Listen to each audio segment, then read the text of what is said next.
October 14, 1943. 27,000 feet above Schweinfurt, Germany. The air is thin, freezing, and filled with death. The men of the 305th Bomb Group tighten their oxygen masks as the first black blossoms of flak burst around them, thunder rolling across the empty blue. Inside the B-17 Sweet Rosie O'Grady, the waist gunner, Staff Sergeant Bill Harrington, braces his body against the recoil of his .50 caliber Browning. His hands are shaking, not from fear, but from the vibration of the engines and the bitter cold leaking through the fuselage. Bandits, 3 o'clock high, the intercom crackles. From the edge of the formation, silver dots become specks, then black crosses with spinning propellers, Messerschmitt Bf-109s diving straight into the formation. The first bursts of cannon fire tear through the sky, sending aluminum fragments spiraling away like snow. One B-17 loses an engine, then another. It slips out of formation, trailing smoke, doomed. Harrington watches the burning bomber tumble toward the clouds below and whispers under his breath, "God, don't let it be us next." The raid on Schweinfurt that day would become one of the most disastrous missions of the 8th Air Force. 60 bombers, and 600 men, never came back. Those who did returned with fuel lines ripped open, wings shredded, and bodies broken. And somewhere, in a quiet Washington office far from the European front, a man named James Forrestal read those casualty reports, and refused to accept them as inevitable. He wasn't a pilot. He wasn't even a soldier. But his idea would soon rewrite the odds for every man who climbed into a bomber bound for Germany. Washington, D.C. late 1943. In an office lined with blueprints and war production charts, James Forrestal stared at a photograph, a B-17 returning from Germany, its fuselage riddled with holes. One wing drooped like a broken arm. The caption beneath read, "Landed safely. Crew survived." Forrestal wasn't an engineer by training. He was a financier, a strategist, and one of Franklin Roosevelt's most trusted advisors, the man overseeing the Navy's war production. But Forrestal had an instinct for systems, for what made men and machines endure. And what he saw in those bomber losses wasn't bravery or bad luck. It was a design problem. He gathered his engineering staff one cold November evening and spoke plainly, "Gentlemen, we are sending boys over Europe in flying gasoline tanks. One tracer, one piece of flak, and the whole aircraft goes up. That's not courage, that's negligence." At the time, every B-17 Flying Fortress carried thousands of gallons of fuel in thin aluminum tanks, completely unprotected. When pierced, aviation fuel would spray and ignite instantly. Forrestal had heard whispers of a British innovation, rubber-coated, self-sealing, fuel tanks that could close around bullet holes. But the design was expensive, heavy, and still experimental. Forrestal didn't care. He ordered prototypes immediately. Within weeks, engineers from Goodyear and Firestone, companies that once made car tires, were retooled to produce these strange, layered fuel bladders. The secret was in the chemistry, alternating sheets of vulcanized and untreated rubber that would swell upon contact with fuel, sealing punctures almost instantly. Testing was brutal. At Wright Field in Ohio, technicians fired .50 caliber rounds into full tanks, then watched in awe as leaks slowed, then stopped. The tanks didn't explode. They lived. Forrestal leaned over the test bench that day, fuel fumes in the air, and muttered to no one in particular, "If this saves one crew, it's worth every dollar." He was wrong, it would save thousands. But Forrestal wasn't finished. The next problem was human, the men themselves. Early 1944, Bassingbourn Airfield, England. The morning fog clung to the runways as ground crews prepped the flying fortresses for yet another mission over the Reich. Inside a drafty Quonset hut, a dozen airmen sat stripping off their flight gear, exhausted, soaked with sweat despite the cold. Lieutenant Jack Donovan of the 91st Bomb Group had just returned from a run over Bremen. A jagged piece of flak had torn through his right shoulder, stopped only by a folded navigation chart tucked in his vest pocket. It was his second wound in 3 months. "Paper armor," he joked to the medic, forcing a grin. But James Forrestal's next innovation would replace that joke with something real. After reading countless field reports describing men killed by shrapnel and gunfire even when their aircraft survived, Forrestal began pushing for improved protective gear. The Army Air Forces had experimented with steel plate vests early in the war, heavy, clumsy, and utterly useless at altitude. Then came a breakthrough from the Wilkinson Sword Company in England and a team of American ordnance engineers, a vest made from overlapping manganese steel plates, light enough to wear in the waist gun positions yet strong enough to stop low-velocity fragments. It became known as the flak jacket. By spring 1944, shipments began arriving at 8th Air Force bases across England. Crews eyed them skeptically, until the first missions proved their worth.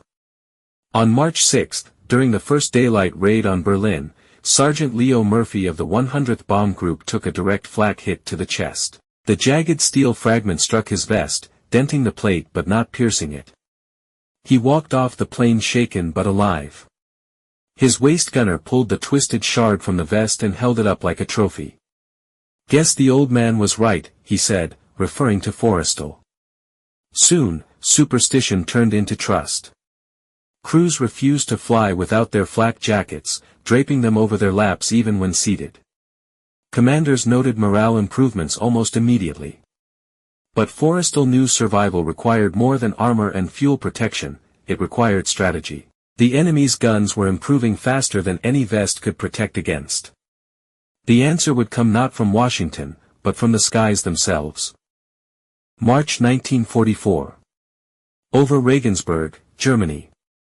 The contrails stretched for miles, weaving white ribbons across the frozen blue. 600 bombers, B-17s and B-24s, thundered toward their targets, their engines beating a rhythm that could be heard from the ground like distant drums. Captain Robert "Buzz" Miller gripped the controls of his B-17 Lucky Lady. Below him, the city of Regensburg glittered like shards of glass in the morning sun. Ahead, black smoke began to rise, the telltale curtain of flak. keep tight," came the radio call from lead. This time, though, something was different. The bombers flew not as scattered stragglers, but as a single moving fortress. Forrestal's engineering alone hadn't saved these men, new tactics had transformed their odds. It was called combat box formation, a dense, three-tiered structure of bombers flying so close their wings nearly overlapped. Each aircraft's machine guns covered the blind spots of the others, forming a near-impenetrable sphere of fire. Earlier in the war, bombers had flown looser, easy prey for German fighters who could pick them off from above or behind. The combat box changed that dynamic entirely. Now, Luftwaffe pilots diving through the formation faced a storm of tracers from dozens of synchronized guns. At the heart of this strategy was engineering discipline. Every bomber had to hold its altitude, heading, and speed precisely. The improved oxygen systems, autopilot stabilization, and rugged fuel tanks all made it possible. Without those innovations, tight formations would have been suicidal. As Lucky Lady approached the target, flak bursts pounded the sky. A shell exploded off the starboard wing, tearing a hole the size of a football in the fuel tank. The crew braced for fire, but nothing happened. The tank hissed, sealed, and held. Miller didn't even realize it at first. "We took a hit, check the fuel," he shouted. The engineer looked up from his gauge and smiled in disbelief. "We're good, Skipper." Still holding pressure. The self-sealing tanks had done their job. Forrestal's idea, forged months ago in a quiet office, was now saving men in real time over enemy territory. As the bomb bay doors opened and the payloads fell, Miller looked out at the formation around him, the shimmering wall of fortresses, their guns spitting fire, their crews fighting as one. In that moment, the war in the air had changed. June 1944, 8th Air Force Headquarters, High Wycombe, England. The smell of cigarette smoke hung heavy in the air as intelligence officers spread out casualty charts across a long oak table. Colonel Curtis LeMay, pipe in hand, leaned over the numbers. Losses that once seemed unbearable were now shrinking, line by line. Just 6 months earlier, daylight raids over Germany had meant disaster. A single mission could cost 100 aircraft. But by mid-1944, the picture was different: tighter formations, self-sealing fuel tanks, flak jackets, and the new P-51 Mustang escorts meant more bombers were coming home than ever before. James Forrestal received those reports in Washington and underlined a phrase that would later appear in his personal notes: technology bought time, time kept them alive. He understood that every returning bomber carried not only men, but momentum. Each surviving crew meant another mission flown, another bridge bombed, another blow to the Reich's industry. The Schweinfurt and Regensburg raids that had once seemed impossible were now achievable at scale.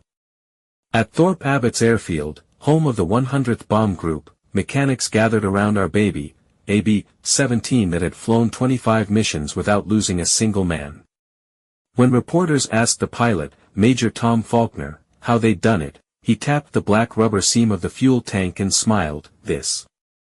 And the men who thought of it." Forrestal's name rarely appeared in the headlines. He wasn't there when the fortresses landed on shredded runways, their wings stitched with holes. He never saw the oil-smeared faces of gunners stepping off the planes, eyes wide with the disbelief of the living.